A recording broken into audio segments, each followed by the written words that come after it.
ఇలా ఉపాసన ప్రార్థనకు వస్తున్నా కదా, నాకు మంచి స్వస్థత దేవా, మంచి దగ్గు తగ్గించండి.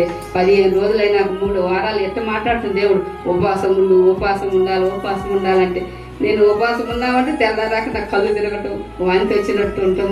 ఇవన్నీ నడిచి 2 వారాలు. కానీ 3వ వారంలో ఏమన్నా దేవాన్ని తీసుకపోయినా పర్వాలేదు, నేనైతే ఉపవాసం ఉండాలని ముందుగా ప్రార్థన చేసుకుంటున్నాను. అయ్యగారు ఎందుకంటే దినదినం మన ఉపవాసం, మన రోగాల కోసం, మన పిల్లల కోసం మనం ఉపవాసం ఉండాలని చెప్తున్నాడు. నేను ఇంకానే ఉండగానే ఉండలేకపోతున్నా. తెల్లారకు వచ్చి నేను ప్రతి ఒక్క వారం ఉండేదంటే దేవుడు ప్రోపిస్తున్నాడు.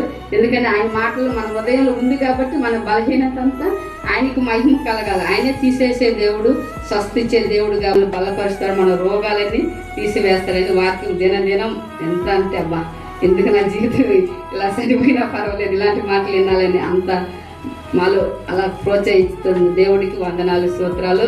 మీరందరూ కూడా అలాగనే వినాలని నా ఆశ. ఎందుకు నేను ఒక్కదాని ఇంటే కాదు, అందరూ ఇంటే బలపడితే దేవుడికి మహిమ కలగాలని